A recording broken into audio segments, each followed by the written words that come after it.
행복한 안식일입니다. 아침 저녁으로 기온 차이가 많아서 감기 주의하시기 바랍니다. 요즘에는 감기 걸리면은 코로나 환자로 오인받기가 쉽습니다. 건강 잘 챙기시기 바랍니다. 한 언론사 기사를 봤는데 미국에서 코로나 때문에 하루에 얼마나 많은 사람들이 죽어갈까 하는 기사에서 미국이 세계 2차 대전 때 일본 사람들에 의해서 하와이 진주만이 폭격을 당했죠. 일요일 날 군인들이 평화로운 시간을 보낼 때 일본 가미가제 특공대에 의해서 진주만이 기습을 당했습니다. 그때 죽은 사람이 2,403명이라고 합니다. 그런데 미국에서 코로나가 한참 유행할 때 하루에 죽은 사람 수가 그보다 많은 날이 많았다고 합니다. 우리나라에도 470명까지 죽을 때가 있었습니다. 어제도 오늘 또 360명 죽었더라고요. 참 이런 재난이 언제쯤 끝날지 걱정이 됩니다. 이렇게 많은 사람들이 죽어가는데도 하나님께서는 침묵을 하고 계십니다. 하나님은 아무 말씀이 없으십니다. 다만 여러 사람들이 목사님들, 장로님들 혹은 사회 각 계층의 지도자들이 이런저런 자기들만의 생각으로 이렇다 저렇다 하는 이야기들이 있습니다만 하나님께서는 침묵을 하고 계십니다. 우리의 개인의 삶도 마찬가지인 것 같아요. 꼭 이때는 하나님께서 한 말씀 해주셨으면 좋겠다라고 하는 때도 하나님은 침묵을 하십니다. 인생의 희노애락, 근심, 걱정 이런 것들이 다가올 때 정말 뼈가 시리게 어떤 아픔이 내 인생을 흔들어댈 때에도 하나님은 침묵하고 계십니다. 왜 그럴까요? 하나님의 침묵을 우리는 어떻게 이해해야 될까요? 오늘은 요셉의 생활 속에서 나타나는 침묵에 대해서 말씀을 드리고자 합니다. 다 같이 성경을 교독하겠습니다. 창세기 39장 7절에서 20절의 말씀입니다. 제가 홀수절을 읽고 여러분들이 짝수절을 읽어주시면 감사하겠습니다. 이렇게 교독하는 이유는 말씀이 생명이기 때문에 그렇습니다. 저만 읽는 것이 아니라 같이 읽음으로 해서 은혜를 더 많이 풍성하게 나누고자 하는 것입니다. 자, 그럼 읽겠습니다. 7절. 그 후에 그 주인의 처가 요셉에게 눈짓을 하다가 동침하기를 청하니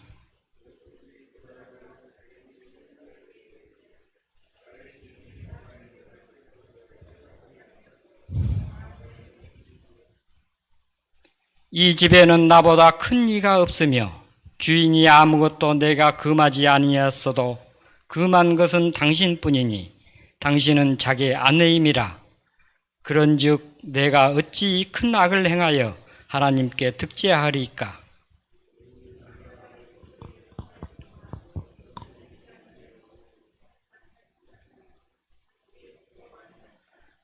그러할 때 요셉이 시무하러 그 집에 들어갔더니 그 집 사람은 하나도 거기에 없었더라.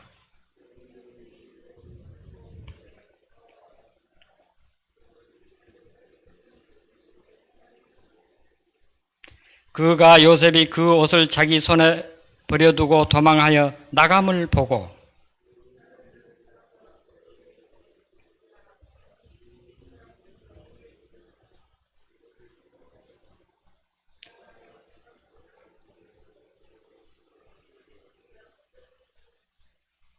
그가 나의 소리질러 부름을 듣고 그 옷을 내게 버려두고 도망하여 나갔느니라 하고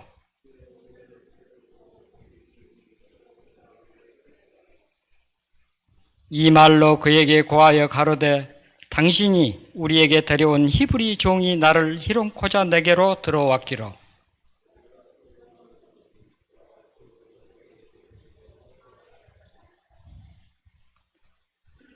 주인이 그 아내가 자기에게 고하기를 당신이 종이 내게 이같이 행하였다 하는 말을 듣고 심히 노한지라.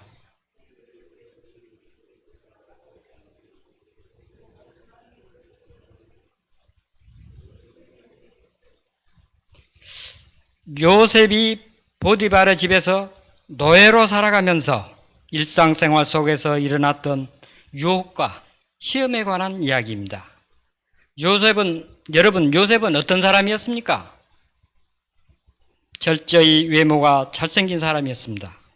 더군다나 여기에 등장할 당시에 요셉의 나이는 17세의 노예로 팔려왔기 때문에 19이나 20살 정도 된 나이입니다. 젊은 피 끓은 청년이었습니다. 더군다나 요셉은 하나님을 알지 못하는 보디발의 눈에 요셉이 살아가는 모습을 보고 하나님을 보았다라고 고백할 만큼 요셉의 삶의 모습은 늘 진지하고 배력 있고 친절한 그런 인성을 가진 사람이었다고 추측을 할 수가 있습니다. 한마디로 말해서 정말 매력적인 남자였습니다. 그런 요셉에게 보디발의 아내가 유혹을 하기 시작합니다. 처음에는 눈빛으로 유혹을 합니다. 아직까리한 눈으로 쳐다보는 것입니다. 개심치레한 눈으로. 그게 안 통하니까 그 다음에는 말로 내가 너 좋아한다. 나하고 하룻밤 잘 수 없냐. 이렇게 말로 유혹을 합니다. 그러다가 요셉이 들어주지 않으니까 날마다 치근댔다 그랬습니다. 그러니까 요셉이 아예 보디발의 부인을 쳐다보지도 않았다고 성경에 기록하고 있습니다. 그래서 급기야 보디발의 아내가 종들이 없는 틈을 타서 요셉을 자기 방으로 끌어들이고 옷을 강제로 벗기면서 유혹을 하기 시작합니다. 여러분, 이럴 때 유혹에 넘어가지 않는 사람이 있을까요? 남자로서. 남자 성도 여러분들만 대답 한번 해보십시오. 대답은 하라고 하지 않겠습니다. 그냥 속으로만 한번 대답하십시오. 여러분, 보디발이 그 당시에 세계의 최고 나라, 세계의 제국, 이집트 바로 왕의 친위대장, 다시 말하면 경호실장은 왕의 생명을 지키는 사람이기 때문에 가장 믿을 수 있고 신임하는 사람을 그 자리에 앉힙니다. 그래서 힘이라고 하는 것, 권력이라고 하는 것은 권력을 가진 사람과 얼마나 가까이 있느냐가 권력의 크기를 말한 것입니다. 우리나라는 대통령이 있고 그 다음에는 국회의장이 있고 권력 서열 2인 것 같지요. 그런데 문고리 권력이란 것이 있습니다. 지금 감옥에 있는 최아무개 국회의장이 따라갈 수 없는 정도로 권력을 행사한 것 아닙니까? 친위대장이 그런 사람입니다. 그런 권력자의 아내가 그냥 평범한 여자였을까요? 이집트에서 고르고 골라서 선택한 빼어난 미인이었을 것입니다. 그런 여인이 유혹을 하는 것입니다.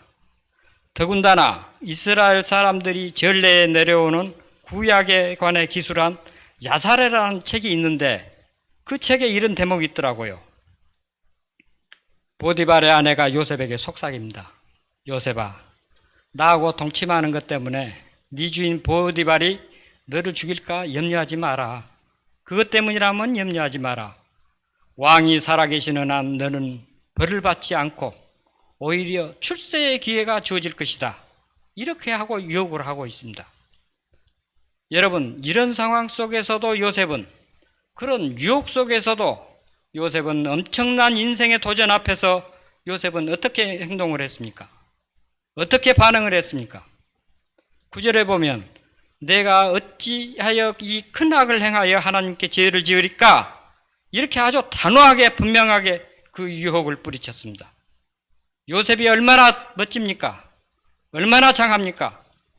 그 큰 유혹을 뿌리치고 당당하게 하나님 앞에 충성한 자로 우뚝 선 요셉이 얼마나 믿음직스럽고 멋집니까? 여러분 그렇지 않습니까?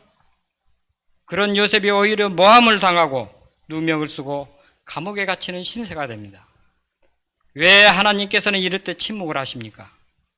이때 자기 아내가 보디발에게 당신이 데려온 이 히브리 이 종놈이 나를 겁탈하라고 해서 이 옷을 이렇게 가지고 있다라고 이야기하면서 누명을 씌울 때 하나님께서 살아계신다면 내 생각으로는 하나님의 보디발의 눈을 가린다든지 아니면 보디발의 꿈에라도 나타나서 네 종 요셉은 그런 사람이 아니다. 그는 억울해.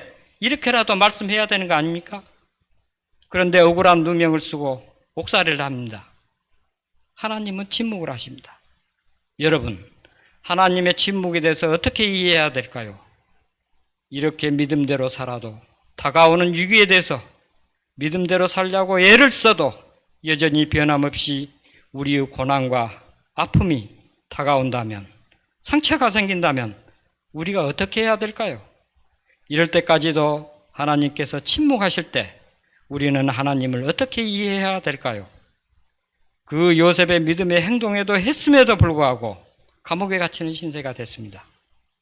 그런데 장기적으로 보면은 요셉은 애굽의 총리가 됩니다. 감옥에 갇힐 때 요셉은 꿈을 꾸는 소년이었잖아요. 하나님께서 꿈이라도 나타나서 요셉아, 너 기다려. 7년 후에 너 30살 되면 총리 시켜줄게. 이렇게라도 말을 했을까요? 안 했습니다. 요셉은 그냥 감옥에 갇혔습니다. 이런 상황 속에서도 결국 요셉의 삶을 보면은 30살에는 이집트 총리가 되고, 그리고 총리가 되어서 그가 한 일은 자기 아버지 야곱의 식솔은 한 70여 명 되었다고 합니다. 70여 명을 이집트로 불러들여서 고센 땅이라는 지역에 거처를 마련하게 해서 200만 명이라고 되는 이스라엘 민족을 일으키는 역사를 만듭니다. 하나님께서 아브라함을 부르실 때 내가 네 씨를 통해서 하늘의 별처럼 많은 바닷가의 모래알처럼 많은 그런 민족을 이루게 하겠다고 하는 하나님의 약속을 야곱의 아들 요셉을 통해서 이룹니다. 그러니까 요셉의 삶 전체를 놓고 보면 요셉이 감옥에 갇힌 것은 하나님께서 하나님의 약속을 이루시게 한 과정에 불과했다 하는 것입니다. 하나님의 침묵은 인류를 구원하시기 위한 과정이라고 이해하실 수 있겠습니다. 그런데 실질적으로 이렇게 하나님께서 오랫동안 침묵하시는 일은 오래 참고 기다리게 하신 것은 성경에 흔히 나타납니다. 예를 들어서 믿음의 조상 아브라함은 하나님께서 아이 하나 낳지 못하는 75살 된 아브라함을 불러서 너를 통해서 큰 민족을 이루겠다 하겠다고 약속하신 후에 25년 동안 기다리게 해서 100살의 이삭을 낳았습니다. 또한 다윗은 17, 8 젊은 나이에 사울왕이 하나님 뜻을 거스리는 행동을 함으로 인해서 하나님께서 새로운 왕을 세우기 위해서 선택한 사람이 다윗입니다. 다윗에게 기름 부을 때 나이가 10대 후반입니다. 그가 실질적으로 왕이 된 것은 15년이 지난 후입니다. 그동안 사울왕으로부터서 어떤 죽음의 고비를 넘기고 도망 다니고 고난의 연속이었습니다. 15년 동안 그렇게 했습니다. 오늘날도 그런 하나님의 오래 참으심과 기다림은 계속됩니다. 우리 교회에서도 해외 선교사로 나가 있죠. 윤성결 선교사 부부. 물론 최한울 선교사는 들어왔지만은 신앙의 불모지에 나가서 한 영혼 구도자를 구하는데 평균 6, 7년이 걸린다고 합니다. 6, 7년을 참지 못하고 귀국하면 영혼 구원 하나 하지 못하고 돌아온 셈이 되는 것입니다. 왜 하나님께서는 이렇게 침묵하시며 오랜 세월을 기다리게 하실까요? 금방 주시면 좋을 텐데 왜 그러실까요? 약속했으면 그래 내일 모레 보자 이렇게 해서 이루시면 얼마나 좋을까요? 그러나 하나님께서는 수많은 세월을 수많은 시간을 참고 견디게 하실까요? 이유가 무엇일까 하는 것입니다. 하나님께서 침묵하신 동안 우리는 믿음의 시련을 받습니다. 이것이 하나님의 뜻인가 아닌가? 마음의 시련을 받고 승리하는 사람이 있는가 하면 믿음에서 넘어지는 사람도 있습니다.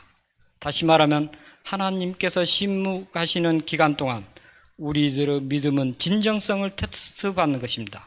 참 믿음으로 테스트 받는 것입니다.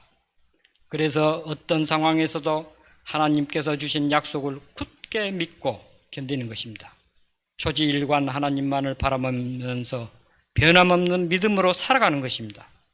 이것을 하나님께서 가르치시기 위해서 이렇게 침묵하시면서 오래 참으십니다.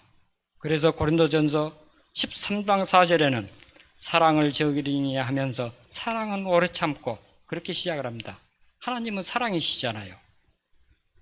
히브리서 10장 36절에는 너희가 인내가 필요하면 너희가 하나님의 뜻을 행한 후에 약속받기 위함이라 그렇게 이야기하십니다.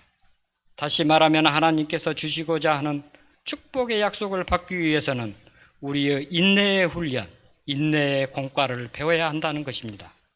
우리 교인들이 우리 교회 태생을 제7일 안식일 예수 재림교회를 출범시킨 가장 중요한 특징 중은 세천사의 기별입니다.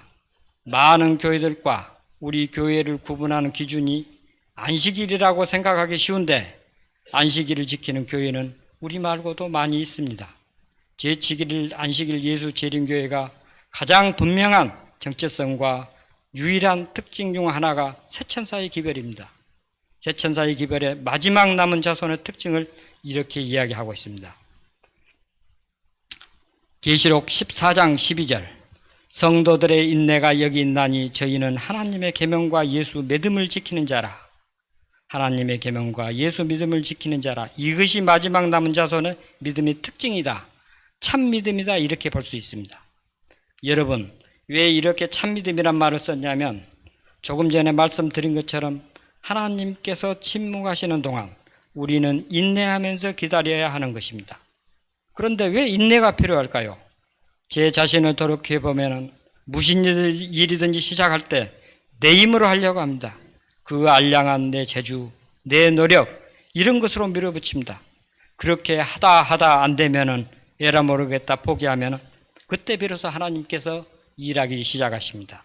그래서 인내가 필요한 것입니다. 마지막 제7일 안식일 예수 재림교회가 이 세상 마지막 교회라서 그 교회 신조를 믿는 재림교인들이 가져야 할 특징 중에 하나는 성도들의 인내가 여기 있나니 할 때 그 인내는 나를 버리는 것입니다. 나를 버리기까지 내 뜻대로 내 의지대로 나 자아대로 하려고 할 때 그것들을 포기했을 때 진정한 하나님의 능력, 진정한 하나님의 품성, 진정한 하나님의 영광이 드러나게 된다는 말씀입니다.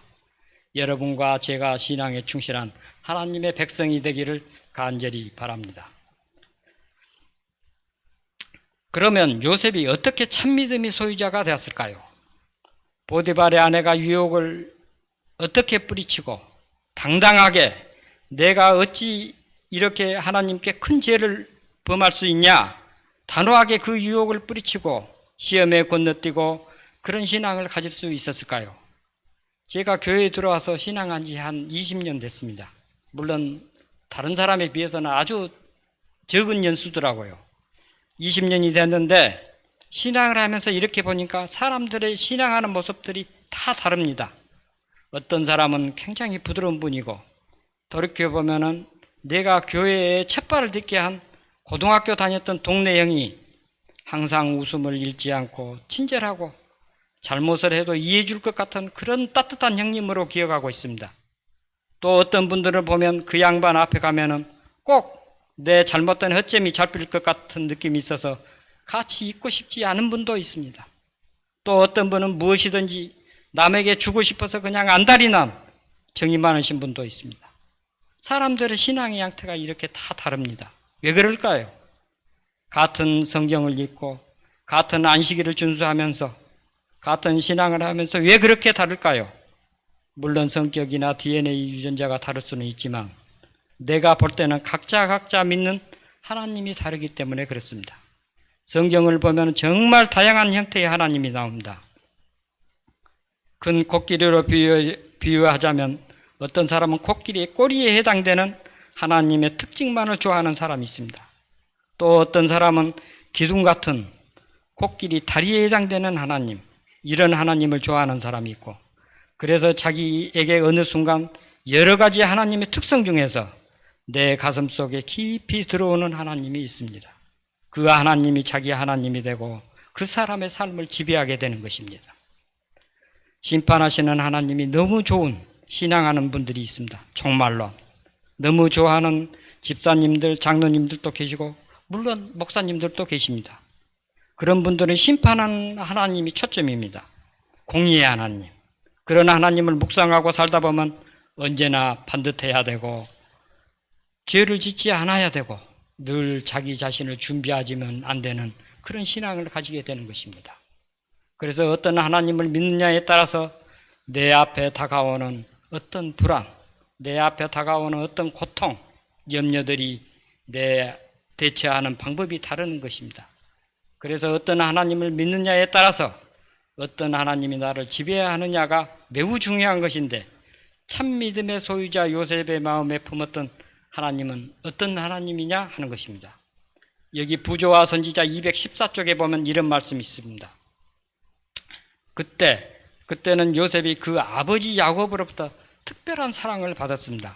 제색 옷을 입고 자란 그런 특별한 사랑을 받은 아들에서 상인들에게 팔려서 노예로 애굽으로 끌려가고 있는 상황을 말하고 있습니다. 그때 요셉의 생각은 그 아버지 야곱의 하나님께 향하였다. 중간 생략하고, 요셉은 자기 조상들의 하나님이 자기 하나님이 되시리라는 것을 믿었다 그랬습니다. 이 말씀은 무슨 말씀이냐면, 자기 아버지 야곱이 얼마나 많은 고난과 시련 속에서 살았습니까? 우리가 성경 연구를 통해서 야곱에 대해서 가정공부 시간에서도 공부했지 않습니까? 많은 시련 속에서 살았고, 그 시련 속에서 야곱을 어떻게 돌보시고 인도하신가를 하는 아버지로부터 들은 요셉이 이제 고난 속으로 들어가는 요셉에게 그 아버지 하나님이 자기 가슴 속에 들어오게 된 것입니다. 고난받는 아버지에게 고난 속에서도 늘 인도하시고 함께 하시는 하나님이 요셉의 가슴 속 깊게 자리 잡게 된 것입니다. 내가 어떤 위험에 처해도, 어떤 고난과 시련에 부딪혀도 나를 외면하지 않으실 분이 하나님이다 하는 것입니다. 여러분, 가슴 속에 들어와야 나의 하나님을 가슴 속 깊게 간직하며 신앙할 수 있습니다. 우리가 신앙을 하는 것 같지만 늘 집사님의 하나님, 장로님의 하나님, 목사님의 하나님, 설교문에 있는 하나님, 수많은 하나님이 왔다 갔다 하면서 그냥 하나님의 경우에는 참믿음이라고 할 수가 없습니다. 내 가슴 속에 파고들고 자리 잡고 있는 하나님이 나의 하나님이 되는 것입니다. 진짜 나의 하나님이고 나를 책임지시고 나를 인도하시고 섭리하시는 그런 하나님이 되는 것입니다. 요셉의 하나님이 그런 하나님이었습니다. 그래서 요셉은 어떤 유혹에도 흔들림이 없는 그런 믿음의 장부로, 믿음의 영웅으로 성경 속에서 소개되고 있는 것입니다. 여러분, 고난받는 요셉이 고난 속에서 함께 하시는 하나님을 만난 것입니다. 고난과 고난이 만나서 하나님을 만난 것입니다. 상처가 상처를 만나야 치유가 되는 것입니다. 우리나라를 대표하는 여류 소설가 중에서 박안서라는 분이 있습니다. 박안서라는 분은 인생 살아온 줄거리를 보니까 참 기구하더라고요. 1988년도 우리나라 서울 올림픽이 있었던 해입니다. 그 해 5월에 자기 남편이 죽고, 그리고 3개월 후에 자기 아들이 사고로 죽었습니다. 26살 된 아들이, 그 아들이 어떤 아들이냐면 딸 넷을 낳고 어렵사리 간절하게 기도해서 낳은 아들입니다. 그런데 이 귀한 아들이 차가기까지 했습니다. 엄마에게 늘 기쁨이 됐습니다. 공부도 늘 1등을 했어요. 그래서 서울대학교 의과대학에 들어가서 인턴을 마치고 레지던트를 마치면 전문의가 되어서 병원 의사 활동을 할 수 있는 그 아들이 갑자기 사고로 죽은 것입니다. 여러분, 어머니 마음이 어떻겠습니까? 그런 사람한테 사람들이 와서 위로라고 하는데, 완서야, 시간이 가면 다 해결돼, 다 잊게 돼, 사는 사람이라도 살아야지 하고 이렇게 위로라고 하는데, 박안서 씨 표현에 의하면 그런 위로가 너무 싫었다는 것입니다. 왜? 생때 같은 아들이 죽었는데 나에게 시간이 되면 잊는다는 그 말 자체가 싫었다는 것입니다. 그래서 자기가 할 수만 있다면 미친 여자가 되어가지고 옷 훌훌 벗고 세상을 그냥 날뛰고 살고 싶었다는 그런 마음을 고백했습니다. 그렇게 눈물로 세월을 보내고 있는 동안에 어떤 친구가 박안서에게 이렇게 말했습니다. 원주에 사는 박경리 선생, 박경리 소설가가 누구냐면은 토지라는 작품을 쓴 소설가입니다. 우리나라의 그 노벨 문학상이 한 번도 받은 사람이 없습니다만은, 만약에 노벨 문학상을 받는다면 박경리의 토지가 될 것이라고 할 정도로 근대문학의 그 작품입니다. 그런 소설을 쓴 박경리 선생이 원주에서 사는데 원주에 한번 같이 가자고 해서 박경리 선생 그 집에를 갔다고 그럽니다. 그랬더니 박경리 선생이 밭에서 김을 메고 있다가 박안사가 오는 것을 보고 흑발로 뛰어나와서 환영을 해서 집으로 데려가서 따뜻하게 밥 짓고 배추국 끓여서 한 장 차려서 박안사 앞에다 놓고 자 같이 먹자 이렇게 하는데 절대적으로 몸에 안 넘어가더라는 것입니다. 먼 산을 쳐다보고 외면하고 있는데 박경리 선생이 마주보고 있다가 박안사 옆으로 와서 배추국에다 밥을 말아서 막 입에다 들이밀면서 먹어라. 네가 먹어야 살고 살아야 글을 쓰고 글을 써야 치유된다. 네가 살아야 네처럼 아들 잃은 대한민국의 어머니들 살린다. 먹어라 그러면서 막 밥숟가락을 들이미니까 눈에서는 눈물이 나오고 코에서는 콧물이 나오고 눈물 콧물 섞여서 목으로 넘어가는 그 경험을 하면서 박완서가 이분이 정말 나의 친정어머니 같구나. 친정어머니 같은 위로를 받았다는 것입니다. 도저히 어떤 말로도 치유할 수 없던 상처가 박경리 선생에 의해서 치유가 된 순간이었습니다. 박경리 선생에 의해 치유가 자격이 될 수 있냐면은 유명한 사람이어서가 아니라 박경리 선생도 6.25 때 남편을 잊고 초등학교 다니는 하나밖에 없는 아들을 잃었다는 것을 박완서도 잘 알고 있었습니다. 다시 말하면 박경리의 상처가 박완서의 상처를 치유하는 것입니다. 상처가 상처를 만나야 치유할 수 있습니다. 여러분, 우리에게 어떤 상처와 고통이 있습니까? 여러분, 우리와 상처는 우리들과 함께 살아가면서 상처받고 고통받는 이웃들의 마음에 들어갈 수 있는 입장권이 되는 것입니다. 여러분, 살기가 어려우신가요? 그 살기 어려움이 정말 중요합니다.